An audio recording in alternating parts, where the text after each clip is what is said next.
ডাক্তাররা কেন পাঙ্গাস মাছ কম খেতে বলেন, আজ জানবেন আসল কারণ। পাঙ্গাস মাছ কি সত্যিই শরীরের জন্য ক্ষতিকর?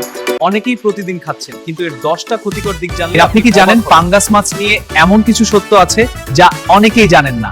শেষ পর্যন্ত দেখুন। পাঙ্গাস মাছে অনেক সময় চর্বি বেশি থাকে, বেশি খেলে ওজন বাড়ার ঝুঁকি থাকতে পারে।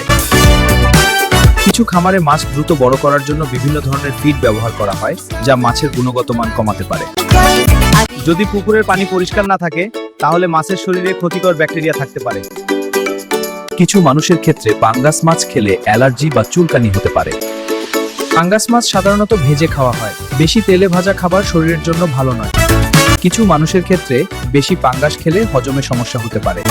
কিছু খামারে দেওয়া কৃত্রিম খাবার মাছের স্বাভাবিক পুষ্টিগুণ কমিয়ে দিতে পারে। পুকুরের পানির কারণে অনেক সময় মাছের মধ্যে কাদার গন্ধ থাকতে পারে। বাজারে দীর্ঘ সময় ঠিকমতো সংরক্ষণ না করলে মাছ নষ্ট হয়ে যেতে পারে।